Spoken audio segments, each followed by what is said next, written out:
All right, everybody. Hello to all of you. This is Tuesday of our week focusing on developing self-control. And so we are in the last week, right? 9, 10, 11. Yeah, the last week of our focus on self-management, which is understanding the connection between your thoughts, your emotions, and your behavior, your actions, and working through understanding how our bodies respond to stress and anxiety and fear and depression and all those things, recognizing those signs within your body to then understand how to be mindful and present so that when an intrusive thought happens, when you feel your heart rate rise, you can signal and say, oh, something's going on. I need to pay attention here. And so I'm really excited for our two guests today. First, we have Hannah. Hannah and I met through the customer success channels that be. And Hannah is an incredible example of someone who made a decision to go against the grain and follow after what was right for her. And she relocated her family out of country. And so, Hannah, I want to give you a chance to just say hello and tell us a little bit about you. I'm Hannah, and Hannah. God, um, see, I'm you're terrible. good. I'm sorry. It's that name. Hannah. You. You corrected me Uh, last time and I still got it wrong. I'm you're sorry. totally good. This is a way that I am learning self-control, you guys. um, as Janelle said, my name's Hannah. I've been in customer success, primarily focused in operations, both in CS and revenue operations for about like the last 11 or so years. And now I have a consulting business that I work one-on-one with different organizations to kind of help them be able to optimize for their operations to like drive humans to be able to do what humans do so that we are not spending a ton of time doing all the like annoying monotonous things that don't make us like beautiful wonderful people that actually help customers. And then as Janelle was saying, I moved my family out of the country to Mexico last February, as well as in the same year started my own business, quit my 9 to 5 job. So I've had a wonderful year or two of a lot of learning about self-control and how that manifests in my body and my life. And I'm dealing with that on a constant day-to-day basis. So I am very much here for this conversation. I'm I really love that. I love that, Hannah. Thank you so much. I'm really excited to have this with you. And we have a in Semo. Arit and I met at the CS 100 event in September in Utah, and she's one of those people that we met and were immediately friends. She gave a keynote address on her use of Chat GPT and helping us understand how she's using AI, how AI has empowered her within her organization. And she's just this incredible soul. And so, Arit, thank you so much for being here. And I'd love to have you share a little bit about you. Yeah, it's Erit, actually. You said my last name right, I'm though? failing on all levels this morning. No, I'm you're so not, because sorry. you said my last name right, which is like the hardest part. It's actually like you get like 5 stars just for that. Like it's so hard. I just tell people don't, I'm like, don't even try. It's hard. Um, I'm Erit, but so I've been working in customer success for about the last 15 years now. Primarily in like early stage, Rebecca, primarily in the earlier stage, so Series A, Series B companies. My specialty is typically joining an organization when there's like a big problem that's happened. Either the CS org needs to be started or needs to be totally revamped and like torn down and built up from the ground up, everything from like the processes to the people. So I typically join an org at a time when things aren't going so well, which is forces you to focus on figuring out how to manage and regulate your own emotions and feel like you're in control when there's a lot of chaos around you. I tend to join quite chaotic organizations. And so I have been building teams and trying to build a place for like psychological safety and like a holistic view of customer success. And I try to be really mindful in the processes I build, paying very close attention to how they impact the people who are executing the processes versus just focusing on like what it's going to do for the business. Because if you can't support the people, then the business is kaput anyway. Yeah, that's right. I love that. Well, I'm gonna ask a question to kind of kick us off. And I just really want a why is EQ? Why is emotional intelligence? Why is self-control something that's important to you?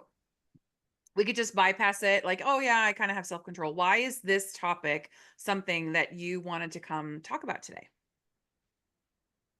I can go first, or Hannah can go first. What do you think? I mean, when you asked me, Janelle, my initial reaction was no, because I actually don't like self-control. So for me, it was very much like, okay, how do I think about self-control?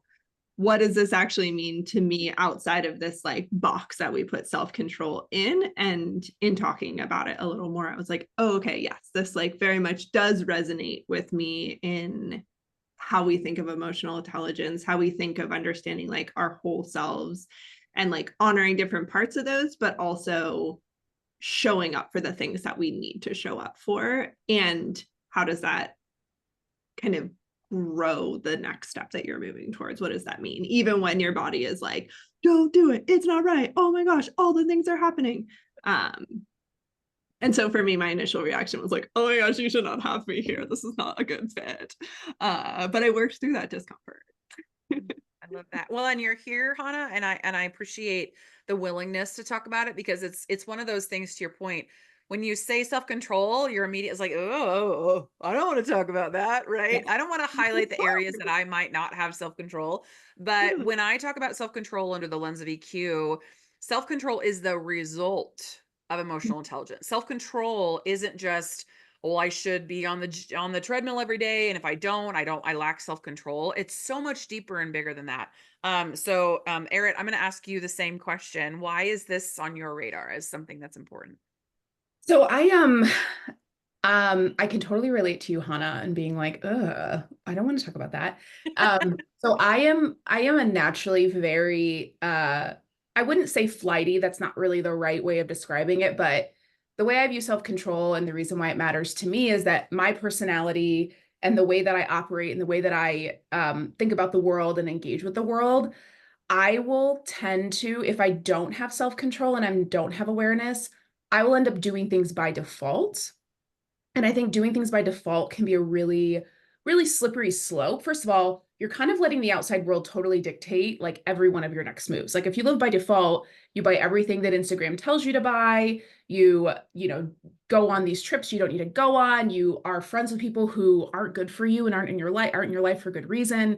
There's so many things that if we just kind of stay on the river of by default, it can drift us into places that we maybe don't want to be in. And so I have to be kind of really aware of what is actually driving my decisions and behavior. And because of that, I have to focus on self-control and like body regulation and understanding like when my heart rate increases or when I get that like hot feeling in my chest because someone sent me a Slack message that I'm like, oh, I don't like this. And like how to put space between myself, the trigger and the actual response has been work that I have been doing for years. And it's funny because I started doing it because of my personal life and I wanted to be more empowered and have more autonomy in my personal life, but it's actually paid dividends in my career in a way that I don't know that I could have predicted.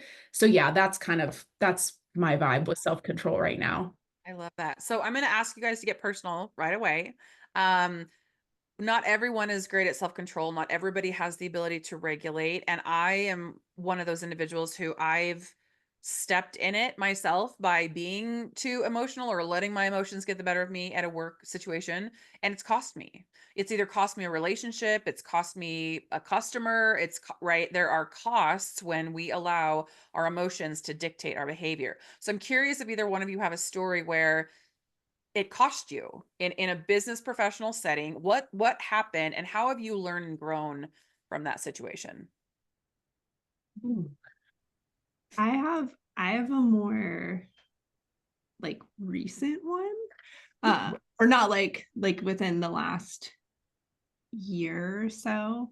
So I started working, I quit my like full-time whatever job, and started my own company doing that solely last October. And I had been doing it for like almost a year before that, but just kind of on the side.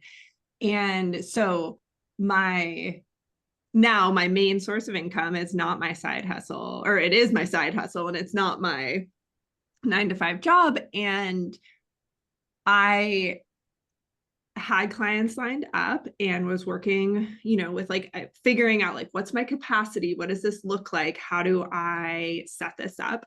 We, as a family, moved to Mexico in February, and my partner quit his full-time job.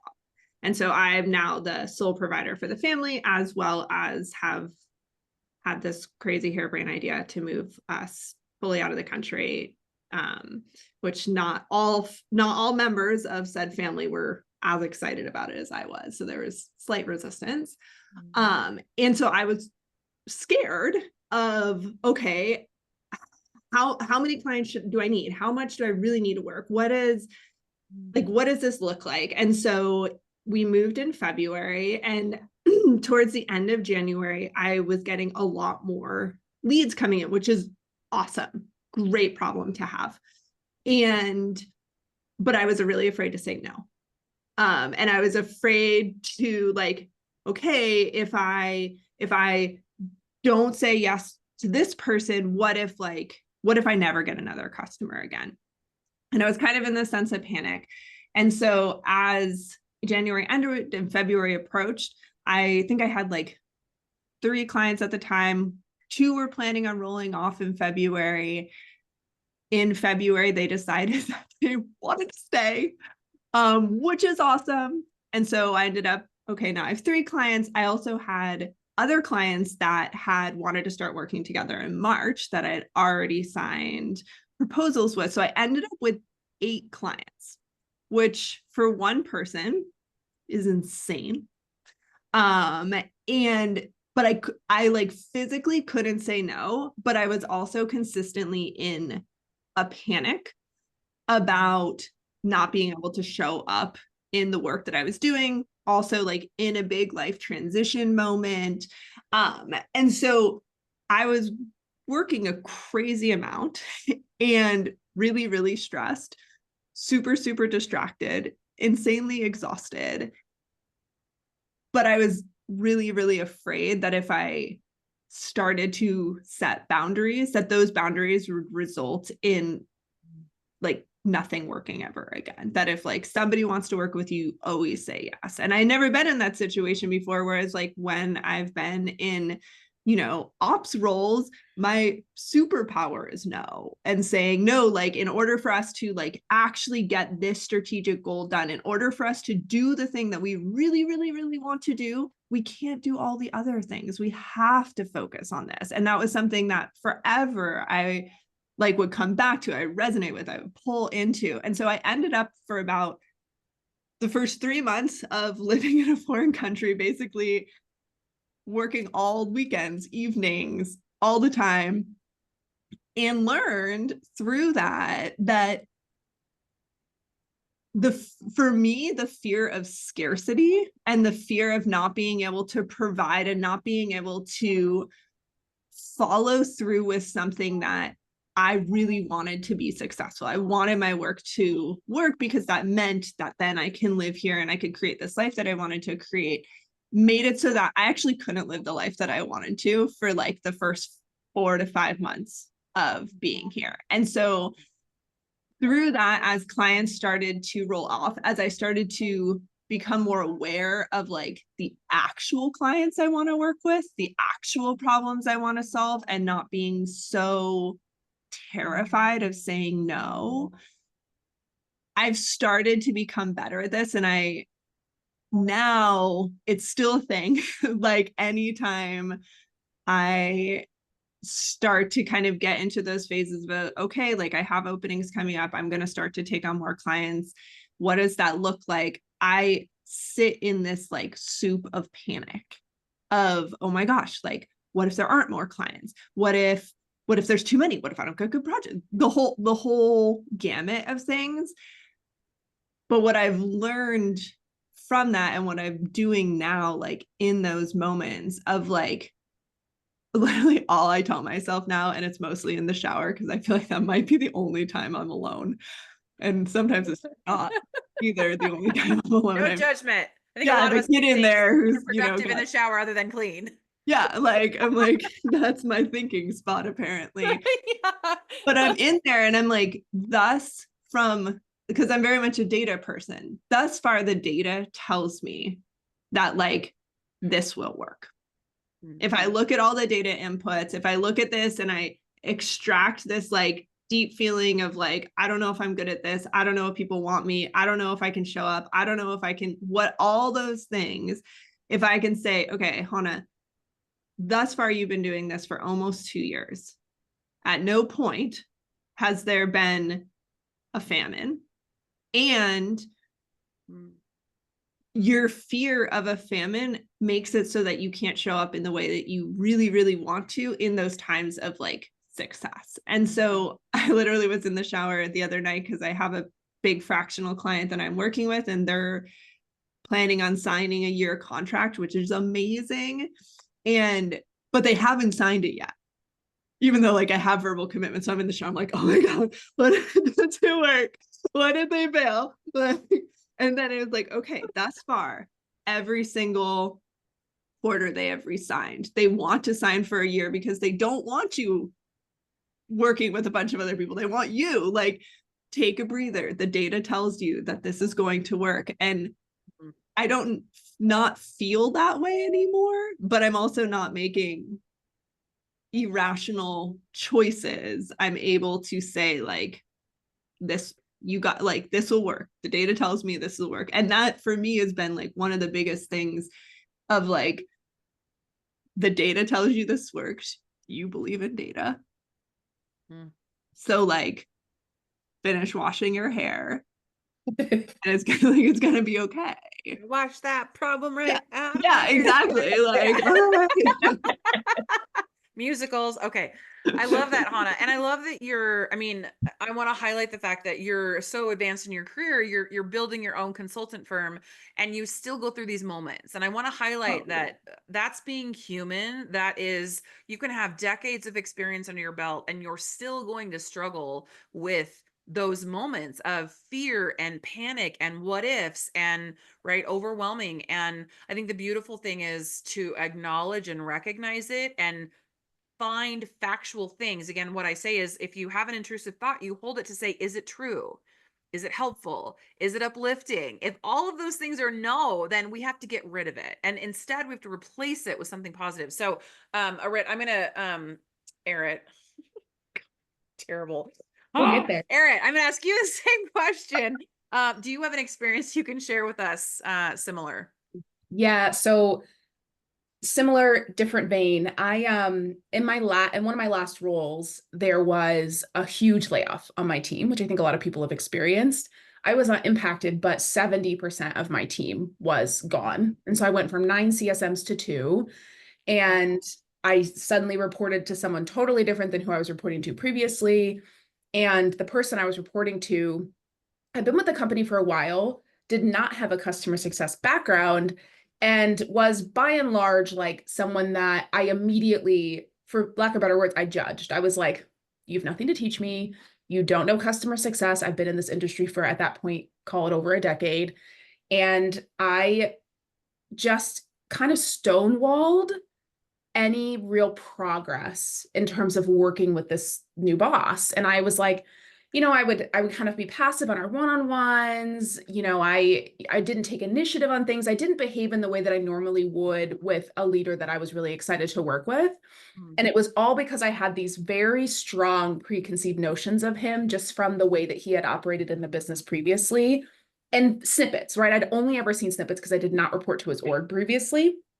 And so I really was like, oh, you can't teach me anything. This is ridiculous, all this stuff. And so I was really not engaging in any of the processes. And there was a lot of work to do. I was firefighting, which was like, if you want to be a firefighter, customer success can be a great career for you, right? Like, but if you want to be a CS leader and like build processes that reduce the firefighting, you do kind of have to get out of that reactionary mode. And so the initial aftermath of the layoff, I really I was like, I've got stuff to do. We have to manage all these. I have to reassign customer accounts. Like we had to build processes of support to like make sure that we could route customers a different way. Like there was so much to do the first like 2 months. But the whole time I'm stonewalling. I'm meeting with my boss every week, but I'm really like not engaging. And about like 7 months in, we're having a conversation and he had assigned me to do something and I had done it, but he had also done it. So he assigned me to do a thing. I did it. He did it too. And I hate that. Like, I was just like, if you want me to do the thing, do the thing. And finally, I had this like moment where I was like, why is he behaving this way? Because I'm good at my job and I'm trustworthy and all of these things. But then I had a moment of self-reflection. Actually, I was in a hotel room in Paris for like a client, not a client meeting. It was like a conference that I was going to.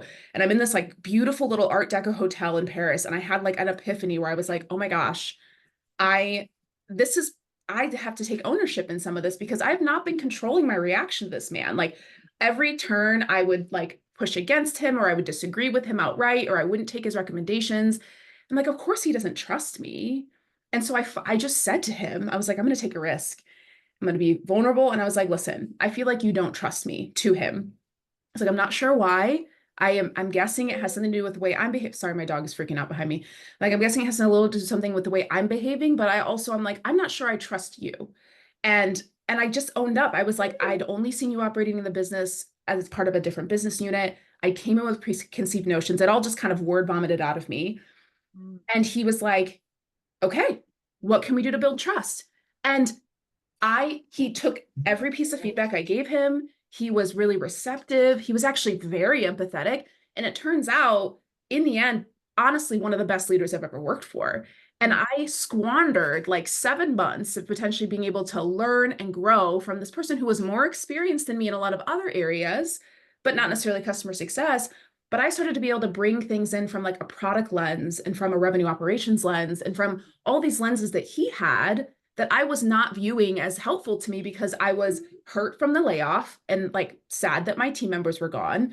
I was honestly, I had been elevated to a role that I was ready for, but I didn't feel like I had support in it and I didn't know how to ask for that. And it's hard to be in a leadership position in CS without support. I think we kind of be like, oh, it's hard. You're kind of grabbing from whatever.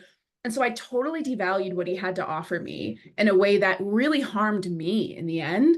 And after we had that kind of breakthrough moment, I asked him for what I needed and he gave me what I needed. And he asked me for what he needed and I gave him what I needed and it gave him what he needed. And it ended up being this like really fruitful relationship between me and my manager that I had totally potentially missed out on because I was like, he doesn't know anything. He can't teach me this. I don't like him, whatever. And now he's great. And so, yeah, if I had been a little bit more emotionally regulated throughout those months, it was like, as soon as you get in that reactive phase, you've got to be able to pull yourself back because sometimes the reactive phase is necessary. Like when 70% of your team is gone, and you still got thousands of clients to support. Yeah, jump into firefighting mode. But once that dies down, you have to find a way to re-regulate and be like, okay, wait, where am I actually? What do I actually need? Am I communicating it? And what am I missing? And it changed everything. It really did.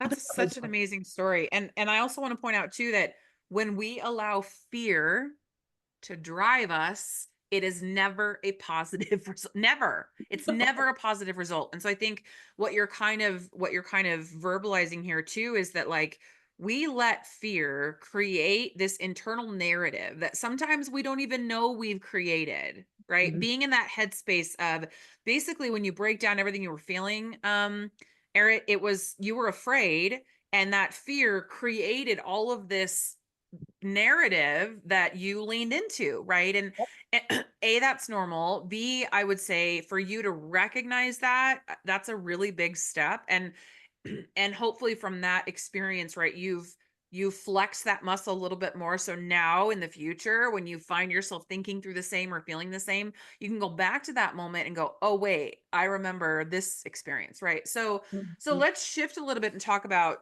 what things look like today for both of you ladies. When we talk about self-control, when we talk about emotions that are heightened and our thoughts are running ragged, and we see ourselves doing things or saying things that we're like, that's not probably healthy, or that's not really who I am, right? What What are you physically feeling in your body? How do you recognize the signs and the symptoms that maybe your thoughts or your emotions are taking lead and they shouldn't be? I can go if so I get a hot feeling in my chest, like almost immediately. Like there's like heat that rises. I feel a little bit, my heart starts to accelerate a little bit.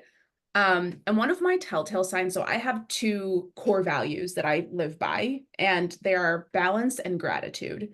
Mm. And so if I feel myself going in that, like if I feel my body, my pulse quicken, my body tense up, maybe my face gets a little bit hot, I start to feel a little jittery, whatever that is. As soon as that feeling comes around now, I think about an action that I want to take next, I like pause, I put a pause in place and I'm like, does this action support your values?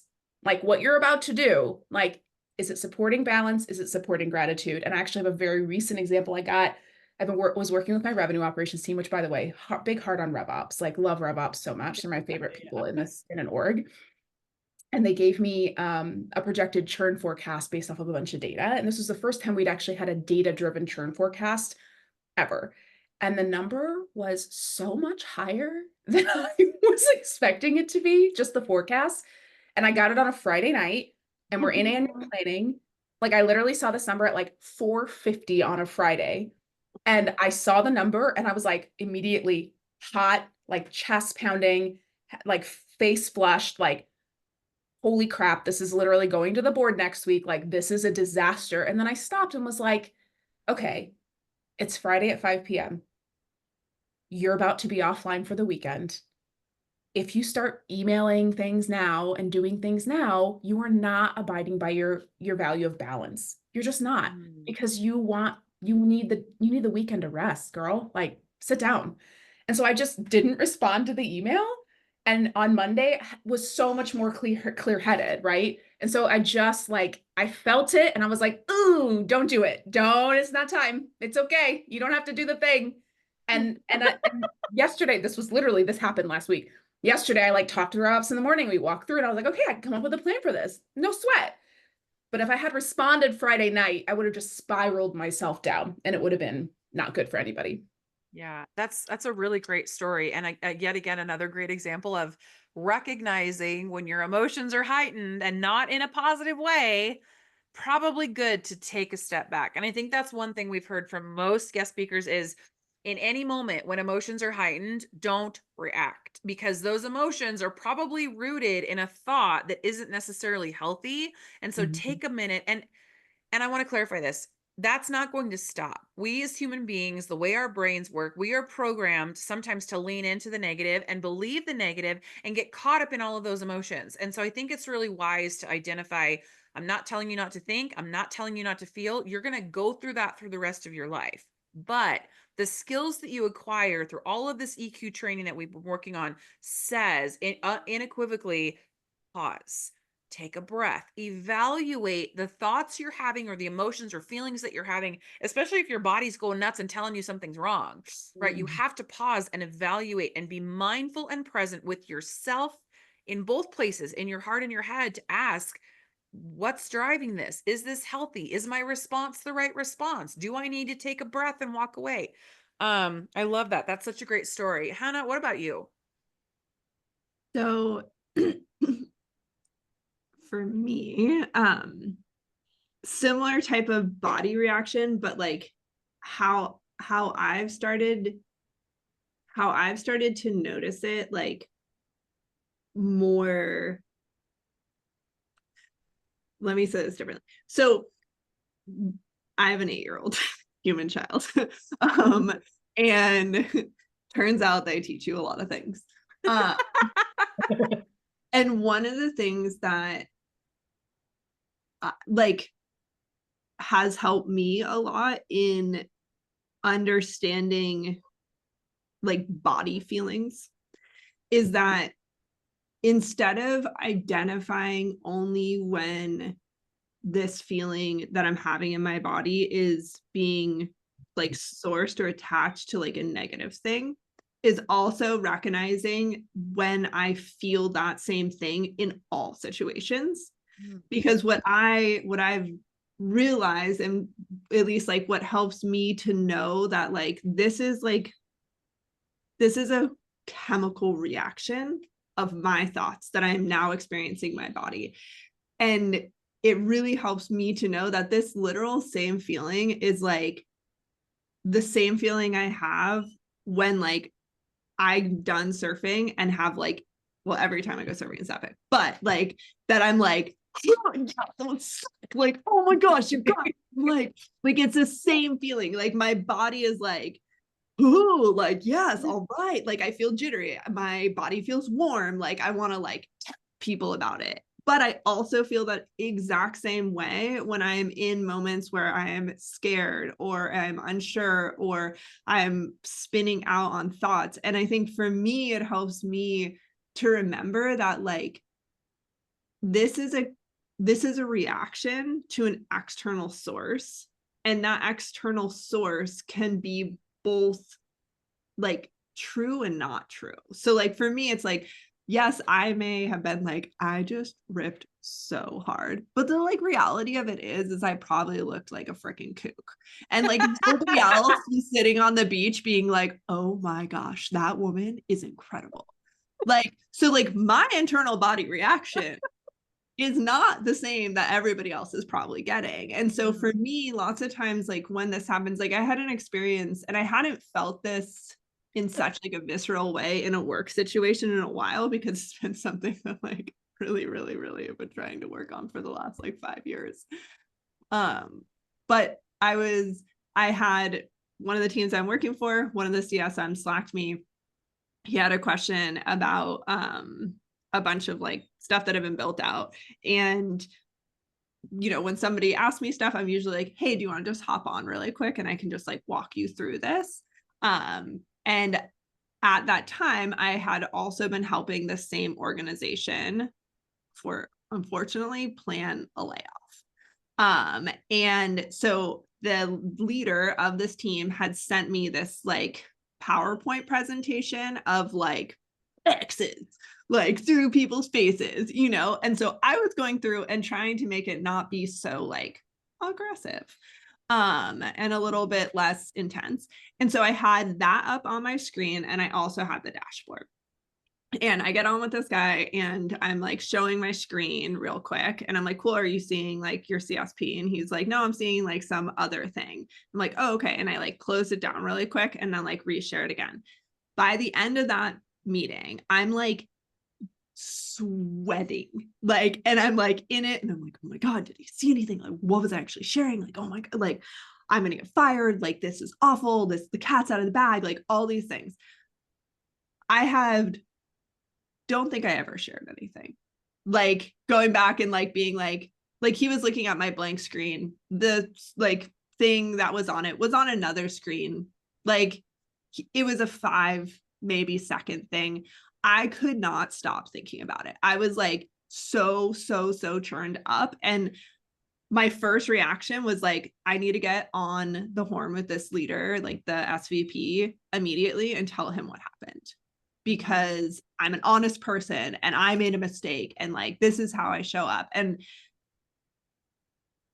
then I'm like, wait a second. It was Friday, so maybe there's a trend. Maybe these things only happen on Friday. Don't really. And I was like, I don't actually know if he saw something. And he didn't act weird. Like he didn't say anything. It was 5 seconds, maybe max. I actually think that I'm panicking and I'm making this a huge deal when in reality, like, it's really not. Like, this happens, it's okay. And so we were driving to pick up my daughter at school and I was still like really riled up over it. And so I was walking, my partner was like, what is going on with you? Like, this happened. I'm actually not sure what to do. I feel like maybe I should go home and I should like tell the leader. And I like walked him through it and he's like, Han, this sounds like not a thing. Like, you didn't show him anything. I'm like, I am like basically 100% sure that like nothing happened. But like, what if it did? What if it did?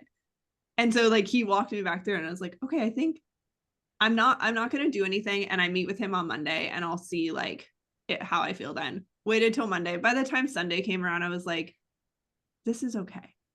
Like, no need to like blow this out of proportion. You didn't do anything wrong. And, but like, it took me so long to calm my body down from that and to then be able to like step back and think. And similar to what you were saying, Arit, is like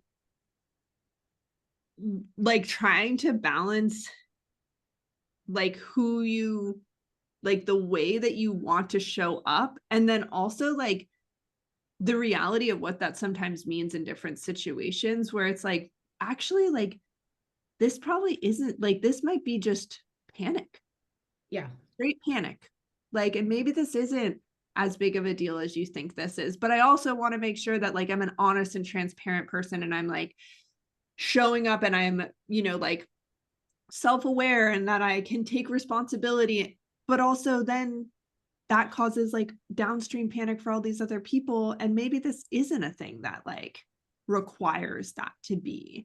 And even still to this like day, I'm like, did I do the right thing? I'm not totally sure. Like I had such a strong reaction to it. Maybe I should have gone with that. But literally no, nothing happened. And I'd be curious to know of all the time you spent what ifing. I think I heard this a long time ago, but if you live in the land of if only, what if, you'll die there. Because Totally. the amount of time we give to that, with the amount of time you gave to that one thought, if you Yes. backtracked, how many hours of your life did you lose to that thought? Yes. Because For you like couldn't. maybe something. Right, Right. right, right.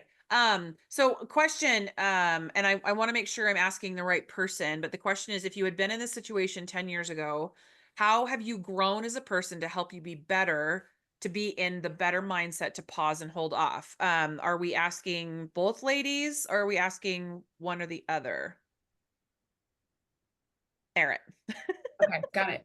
If I had been in the situation 10 years ago. So that's a great question. Let me journey back to Erin at that time.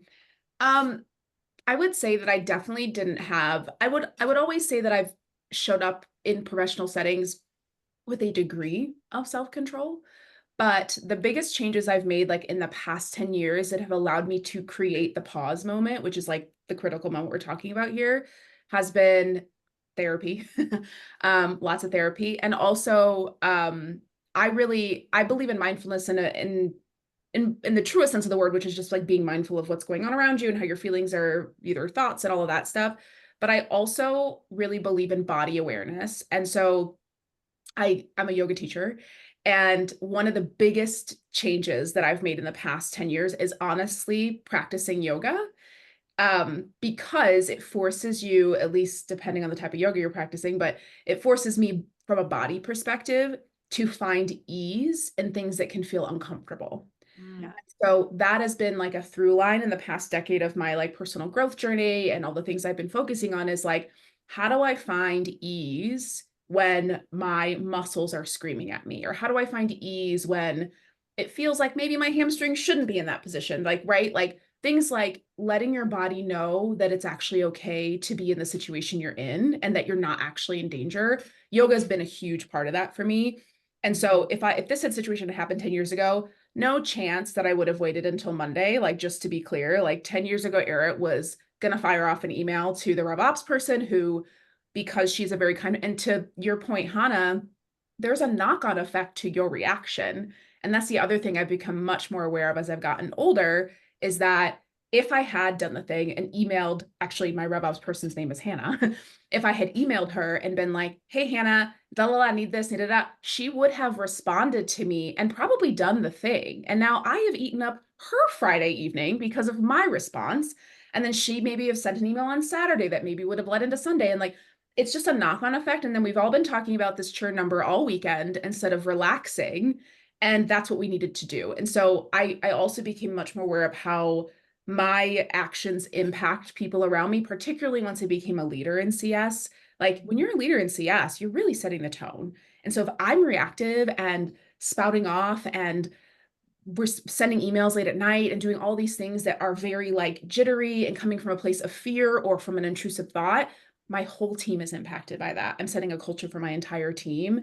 And I realized that actually a few years into my management journey, I was being such a curmudgeon about something. I was complaining openly. I was like, oh, this is dumb, blah, blah, blah. I hate it, la, la, la. And then my team started to complain about the same thing that they had not been complaining about before. My boss at the time, thank God, was one of my dearest friends. And she was like, hey, just so you know, like your attitude toward this is the reason your team is responding this way. And I'd Mm, cut myself off from change management at the knees because I wasn't like modeling what I wanted my team to see. And so that has also placed a big, I want to say responsibility, but also just like I feel I feel empowered to behave in a way that if my team looked at me, they'd be like, oh, okay, like that's a model for how I want to behave. And once I started to think of it that way, it really checked a lot of my feelings that I would have normally acted out on when I was an IC too. mm. I love that. And I think it's really, you're saying so many profound things that we don't have enough time to dig into, but that kind of speaks into social awareness, which is what our next focus is going to be: social awareness and relationship management, which is you as in CS, whether you're a people manager or whether you're an individual contributor, you are a leader because you are leading the way for your customer and your company to have that relationship. And so from that perspective, you give off energy, you create narrative, you create reality with your words. And I think to your point, Eric, it's something that you have to be mindful of. And we had a conversation yesterday with Patrick James about leadership and management and how important it is as a leader to be aware of yourself, to be mindful in the moment of the things that you're saying and how you're communicating and what you're taking on as a leader that your team doesn't necessarily need to know because you're the go-between, right? So I love that. And I'm gonna before we wrap the recording, I want to just ask any last tidbits of wisdom, something to take away, last thoughts, best practices, advice from either of you wonderful ladies. I think the reality is that, like this you said, like this never goes away. I just think that, at least for me, like it it is it like shows up in ways that before it probably wouldn't have. And so like it almost like it's almost we live in Mexico, we have ants. It's almost like ants where like, you like clean it up from one area and you're like, okay, we're totally good. This is great. And then all of a sudden they're like over here. And you're like, how did you do that? And like that's how I feel about these types of like experiences and emotions is like, I might just have not evolved, but like everyone is experiencing this and it's not you alone. And for me, like the thing that helps me a lot, because my dad was a therapist, so I'm like really good at internal talk, I'm really good at the whole thing. If I am feeling like I can't unconvince myself of something, I have people in my life that I immediately like send a voice memo to or call, Yes. and I'm like, yo, I'm going down a path. And like, if like is this true, like is this a thing, am I like this, is and every single time somebody comes back and is like no, and I can trust somebody external a lot more over myself. I'm working on that not being the case, but it's something that I know. And so I make sure that I have people that I can go to and say like, I'm worried about this. And personal, professional, all those spheres, when I'm feeling really, really scared about parenting and like I'm like raising a psychopath, or when I'm like messed up at work, like I know those things aren't true. She's a lovely, great human. I know that I'm good at my job, but I still feel those ways way more often than I want to admit. But I also think that like sharing that makes it so that we don't feel so alone in those things, and having community and support around our evolution just helps, because it's not ever gonna stop. Maybe, I don't know, but not there. Yeah, that's so great, and you guys know, those of you listening, I say community and people all the time. You are not meant to walk this life No. by yourself. So thank you for reinforcing that, Hannah. Erin, I think anything from you? the only thing I would add is like when I really think about how I've been able to develop the degree of self-control and like self-awareness I have now. Um, you'd be surprised at what other things in your life will translate into just emotional self-control. So one of the things that I did, maybe 5 or so years ago, I started to show up and build self-trust. Like any kind of self-trust will help you trust yourself better when you're trying to talk yourself off a ledge. And so I started to say, like, if I say I'm going to go to this class, I'm going no matter what. If I say I'm going to get up at 6 and work out, I'm doing it no matter what. And every little time I did something like that, where I was like, I said I was going to do a thing for me and I showed up for me. I said I was going to do a thing for me and I showed up for me. It built self-trust and just in my ability to show up for myself. And that Mm. self-trust then translated to when I feel like I'm spiraling, like on a Friday night about churn, I can be like, listen, girl, like to myself, like y'all, like sit down. You do not need to get up. I still phone a friend about things often, or like tell my brother because he'll tell me immediately if I'm being crazy. Totally. Yeah. But like that is definitely something that's translated for me. So like if whenever I feel like I've like lost the thread or lost the plot at emotional awareness or emotional self-control, I'm just like, what's a one thing I can say I'm gonna do and then do? And it like gets me back on track in terms of building self-trust. That's usually not about emotion. That's like, I said I'm gonna go for a walk at 1, I'm going for a walk at 1. And it's like little nuggets along the way.